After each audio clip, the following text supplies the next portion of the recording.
Grad School 101 with Dr. Bradbury. Hi, welcome back to Grad School 101. Today we're going to be continuing our series on the parts of your application, and we're going to be talking today about how to build a good list of schools. Where should you apply? You know, this in and of itself is a little bit of a job to try to figure out, how am I going to build my list of schools? Now, I'm going to help to orient you to some of the goals that we have for all of you when we actually talk about, like, okay, how can we advise students to go ahead and apply smart and make themselves most likely to get in? One of the elements that we really do focus on is how to build a good list of schools. So I want us to really think carefully about that. And the first thing that we have to tell you, unfortunately, is that you're going to have to apply to a lot of places. So about 15 schools is what we recommend when it comes to applying to graduate school in clinical psychology or in a closely related field. It is a very competitive application market. And so we recommend that even if you are extremely well qualified, which of course many of our UT Psych graduates are extremely well qualified to apply to graduate school, we still recommend that you go ahead and don't shortchange yourself. Give yourself the best odds that you have of getting into a program that you're going to be very happy with by building your list of schools carefully. So let's give you a little bit of advice and guidance about how to actually find those 15 schools. Now, if you're applying to PhD programs, and bear in mind that you don't have to necessarily decide to just apply to PhD programs or just apply to master's programs, that you can actually combine those if you want to and have a mixed list in terms of the applications that you're going to put forward. But either way, if you're applying to PhD programs, doctoral programs, it's actually a little bit easier to find good programs. And the reason that we say this is because the APA, the American Psychological Association, maintains an accreditation function, an accreditation service for PhD programs in clinical psychology. And so that means that we can say to you, please restrict your applications only to APA accredited PhD programs in clinical. Don't go for any of those programs that are not accredited by the APA.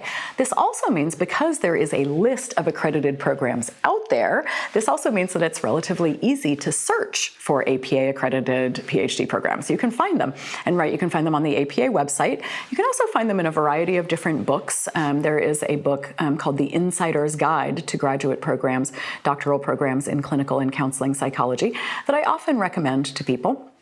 One of the reasons why I think this book in particular can be useful is because in the listings of programs that it gives, it actually provides you with a research, is it a ranking or a rating? Gosh, let's get this one figured out. I always mess it up. It's a rating, okay? So not a ranking, but a rating, a research rating, meaning that it's on a scale, I think, from 1 to 7, if I'm remembering correctly.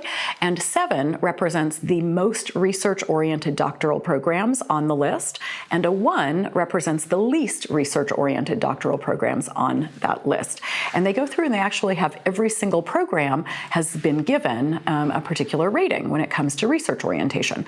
So if you are somebody who is planning a career in research and you want to be a research scientist and you want to go to a clinical PhD program in order to pursue that particular career path, then you're definitely going to be wanting to confine yourself to probably 5s, 6s, and 7s, with the 5s being something that you're only going to kind of look sideways at a little bit. You're really going to want to limit your list to places where you know that you are going to get the extensive and intensive research training that you need to be able to go forward on that particular career path. However, if instead you're saying the opposite, and what you're saying is, well, I really do want a PhD, and I've looked at that Grad School 101 episode that talks about whether I want a PhD or a master's, and I've thought about all of the elements, and I've decided really a PhD is what I want.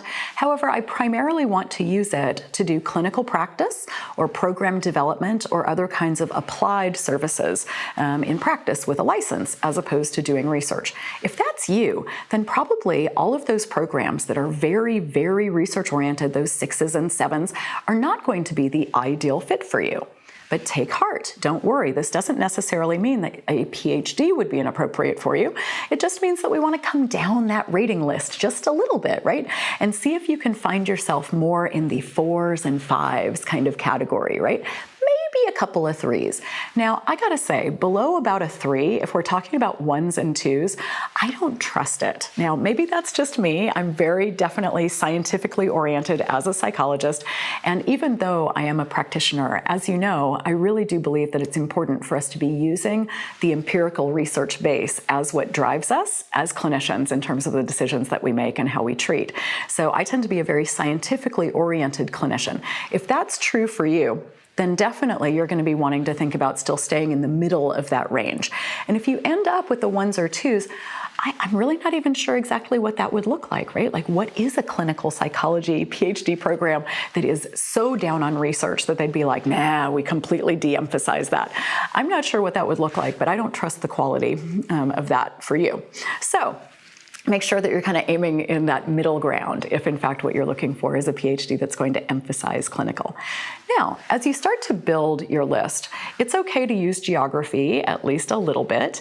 If you find yourself needing to really restrict yourselves in terms of geography, though, we're going to have to think about what other tips and tricks you might want to use. And so definitely look back here to see if we've made a Grad School 101 just for you that would have to do with that particular issue of geographic restriction. Beyond that, though, if what you can say is, maybe I'm not willing to make an entirely nationwide application, maybe there are a few places around the country that I wouldn't feel entirely comfortable, but I'm really comfortable in a lot of different places, then that's going to be something that's going to increase the chances that you get into graduate school. I sometimes call applying just to graduate school in Texas to be the fastest way to not get into graduate school that I know of. And the reason that I say that is because, of course, our Texas schools are inundated with applications from our Texas students. Now, you're coming out of the best school in the state, so you will be competitive for the spots that are here, right, for the graduate student spots that are available in the state. However, you'll still be competing with a lot of your peers. And it's very important to realize that one of the things that all PhD programs have to aim for is some geographic diversity. So they're not just looking for diversity in terms of racial diversity or gender diversity, although both those things are important to them too. They're also looking to make sure that they have a class of students who have come from a lot of different places. So when you think about that, you really might think about spreading your wings a little bit and applying to some places that are farther afield, because the farther away you send your application, in some ways, the more valuable it is. I have a friend who teaches at Lewis and Clark University, and she tells me, that's up in Oregon, and she tells me pretty frequently that they don't get any applications at all from UT students. Send me a UT student, she says. So when you think about this, you can really think about the fact that you can increase your chances of getting into a good PhD program if you really make that a geographically variable list that you've got. Okay.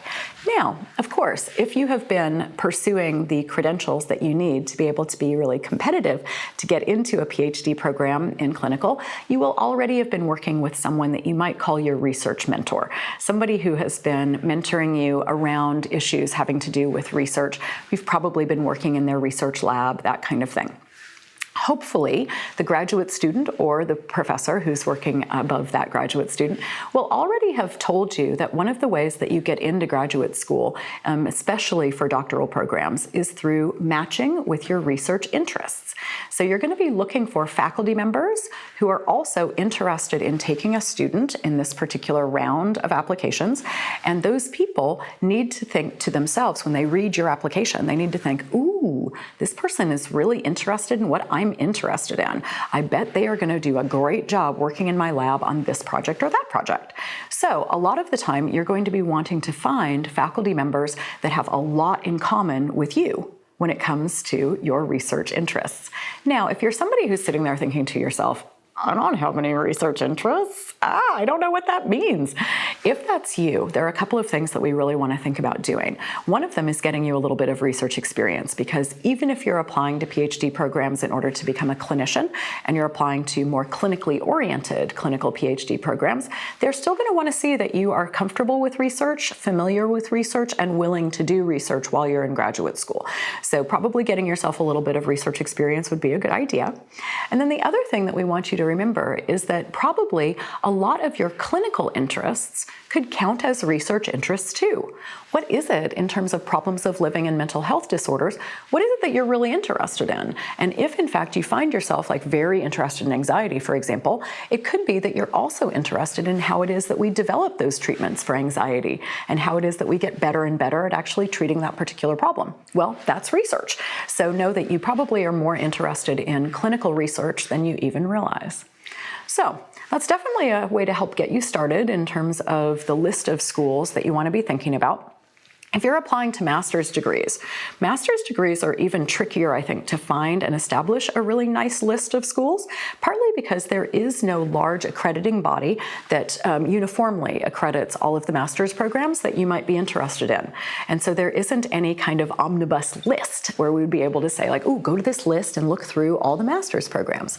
I can tell you that it's perfectly acceptable to mix master's and PhD programs and also to mix different kinds of fields in your master's programs, right? So it's okay to apply to some marriage and family therapy programs, some social work programs, some programs in counseling. It's fine to kind of diversify your list that way if in fact you're wanting to diversify your list. Master's programs, one of the main ways that we want you to think about finding a high quality master's program is to think about going to a school that is recognizable. Now, this doesn't have to be a famous school. We're not suggesting that you have to just limit yourself to the Harvards or the UCLAs or, this type of thing. But of course, instead, we want you to be thinking about the fact that a master's degree does partly rely on the recognition of where it came from for people to know what the level was of education that you received.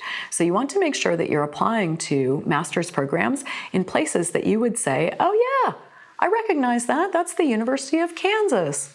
People know about this university, right? It doesn't have to be a famous university, but definitely a university that people be like, yep, that's a real university. And so that's definitely one way that we want you to be thinking about how to choose master's programs. Then additionally, whether you're applying to PhD programs or master's programs, as you're developing your list, I have a couple more tips for you. Okay? One tip is make sure to ask the people that you're close to, the people who will be recommending you, your favorite professors, the people that you bump into in terms of your academic life. Ask them if there are any schools that they would recommend that you apply to. Usually when students ask me this question, I've got a little set of schools that I'm like, oh, hey, well, have you thought about this place or that place, right? And if you go ahead and ask the people who know you, they really might have some ideas in mind already. Similarly, you want to ask your letter of recommendation writers what their pathway was. I'm not a famous psychologist, but my letter is better known at some places than at others, specifically because I came through those places. So when you ask your letter of recommendation writers if they have any programs to recommend, you might also think about including their alma mater. Right. It's definitely one way to think about finding a few additional schools to think about applying to. Then, additionally, one of the things that we want you to think about in terms of applying to master's programs and PhD programs is to make sure that you look at the websites. Now, you actually have to kind of do the research, right? Get in there, really make sure that you're reading through the materials that they make available to you so that you can really kind of get to know what they're putting out there about themselves. It doesn't mean, if a program has a lousy website, it doesn't mean it's a lousy program. Goodness knows we're still in the throes of that being an issue. But it is nonetheless the case that you should be able to acquire a lot of really good in-depth information about a program. I definitely recommend setting up a spreadsheet. It's definitely something that you're going to want to think about doing. And then plugging in information about these different programs. You only want to apply to programs that sound like they would be great, that sound like you would love it. And that's for you, okay? So this is a matching thing. It's not just that I would have a list of 10 programs or 15 or 20 or 50 programs that I would say, ooh, everybody needs to apply to these. Instead, I would say, we really want you to be excited about your applications. We don't want you applying to anywhere that you're actually thinking to yourself like, yeah, I guess I'll apply over there. You got to go somewhere. That's not going to be worth it. This is going to be a chunk of your life that you're going to have to really throw yourself into. And if you confine your list all to places that would be awesome, then no matter where you get in, you're going to love it. Right. So don't sell yourself short. Don't pad your list with places that you don't think that you would enjoy and that wouldn't be a good fit for you.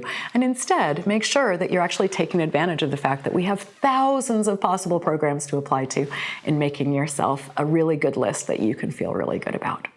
All right, so that should give you a little bit of guidance on how it is that you might construct a good list of schools.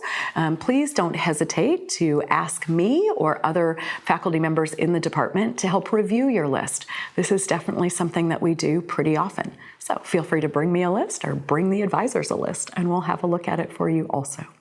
All right, thank you so much for your attention, and tune in again soon for another edition of Grad School 101.